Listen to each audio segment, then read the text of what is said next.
acho que como brasileiro ele tem o direito de vir tentar criar um partido, ou aquele partido que ele era praticamente dono do partido. Eu acho que esse partido não terá mais a aceitação que teve, e se o Brizola vier pensando em criar um PTB no mesmo molde em que ele existia, eu acho que o ex-governador Leonel Brizola precisa contar até 10 antes de vir com as ideias do passado, tentar implantá-las no presente. A seguinte pergunta: a seu ver, a ação de Getúlio Vargas impediu ou atrasou o desenvolvimento da luta sindical no Brasil? Atrasou.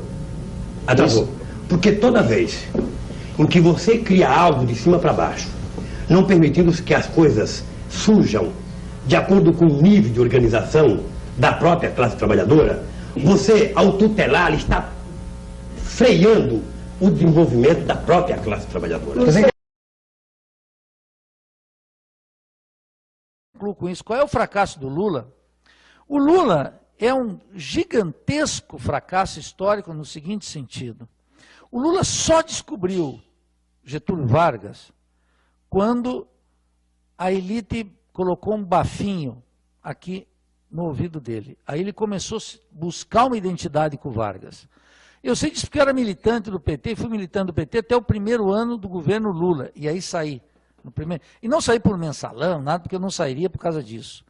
Saí porque botou o Meirelles, o Palocci, veio, já deu tudo isso que já está aí. Nunca mais, não me iludi com isso aí. Uma coisa é a dinâmica do voto, outra coisa...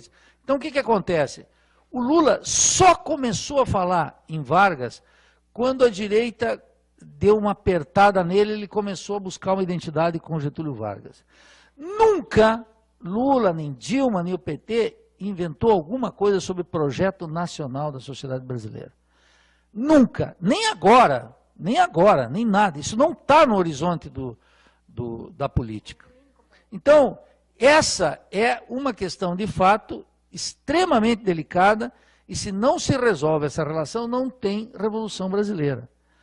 Eu não quero reconstituir governo, isso aí para mim precisa de Dilma, Lula, isso desaparece. E ontem estava brigando com o Gil porque disse que o Brizola está morto. Mas não a questão nacional. Não é o sindicalismo que... aí nós temos que fazer uma análise do sindicalismo no Brasil. Quer dizer o seguinte: hoje nós não temos um grande líder sindical capaz de colocar em xeque sequer a política econômica. Quer dizer, o nível do sindicalismo brasileiro, do preparo político e intelectual dos sindicatos, é muito baixo. E é uma regressão, inclusive, em relação aos períodos anteriores. Naquele período que era um período de combatividade da Central Única, da CUT, etc., era um bando de desqualificados também. E estão mostrando agora o que eles são. O Lula é a maior expressão disso. Quer dizer, nós não temos que pegar o Lula como um traidor da classe. Nós temos que pegar o Lula exatamente como expressão de um limite objetivo do que era a consciência de classe no Brasil. Essa que é a tragédia. O Lula, então, não trai absolutamente nada. O Lula é exatamente na presidência o que ele sempre foi no sindicalismo. É um limite da classe operária nas condições em que nós nos encontramos. E João Goulart foi 500.000 vezes mais avançado que o Lula. Por quê? Porque o João Goulart fez a reforma agrária e foi para as cabeças. E propôs a reforma urbana e fez algo fundamental. A lei de remessa de lucro que se acabou o paraíso das multinacionais. João Goulart foi 1.839.000 vezes mais lúcido que o Lula. Tinha mais consciência dos problemas brasileiros. Claro, qual era a limitação? Era uma limitação que, com a ideia, com as reformas, a Revolução Brasileira se cumpriria. Não se cumpriu. A crítica da Polop ao Partido Comunista Brasileiro. Qual era? O Partido Comunista acredita. Aliás, o Caio Prado, ele escreve em 66, mas no prefácio de 77 desse livro, A Revolução Brasileira, o que ele diz? A Revolução Brasileira é um acúmulo de reformas que ao longo do tempo e assume uma concepção processual de revolução, que vai contemplar gente como importante como Carlos Nelson Coutinho, que vai achar que nós vamos conviver com duas possibilidades: uma revolução explosiva e uma ideia processual de revolução. O Caio Prado, em última instância, goste ele ou não, o autor que, em alguma medida, seduziu o petismo com a ideia de revolução processual. Claro, no petismo ainda havia um fracasso mais miserável ainda, porque as reformas foram abandonadas e ocultadas em nome do poder da política pública. Podem observar a vida acadêmica nesses anos. A quantidade de estudos sobre política pública, como se política pública pudesse redimir o povo da barbárie.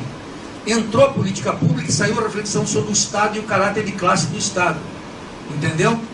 Então ficou todo mundo discutindo política pública para miserável, política pública para favelado, política pública para negro, política pública para índio, política pública para mulher, política pública e aí o que ficava aí? Aí, de novo, aquele negócio, a ameaça da Idade Média, eu abraço o capitalismo. É muito fácil ser liberal ao custo da Idade Média. O que o Banco Mundial dizia? Política social focalizada, os mais vulneráveis entre os vulneráveis, linguagem do Banco Mundial. O que o petismo fazia?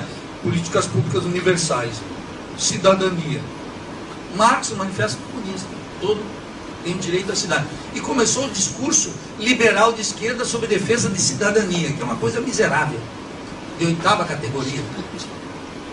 Ninguém de sã consciência vai pensar, até o Caetano Veloso, que é de 5ª, aqui ninguém é cidadão. Na música sobre Haiti não pode ser, porque mas não pelas razões que ele quer, porque onde impera a superexploração da força de trabalho como lei fundamental da acumulação na periferia capitalista, não pode ter cidadania. O que o petismo ainda fez? Se tivesse articulado na dialética entre política pública, reforma e revolução, poderíamos ter um elo de continuidade. Mas o petismo exatamente cancela o horizonte utópico da revolução, inibe a discussão sobre a reforma e foca em política pública. Aí ficou todo mundo analisando política pública. Deu um fracasso. O que nós sabemos hoje que dá para afirmar assim, como ver um gato morto na rua? O gato está morto. Nós podemos dizer, todo o debate sobre política pública, se não estiver articulado com o programa de reformas estruturais da sociedade brasileira e não estiver inscrito num horizonte revolucionário de transformação social, fracassa.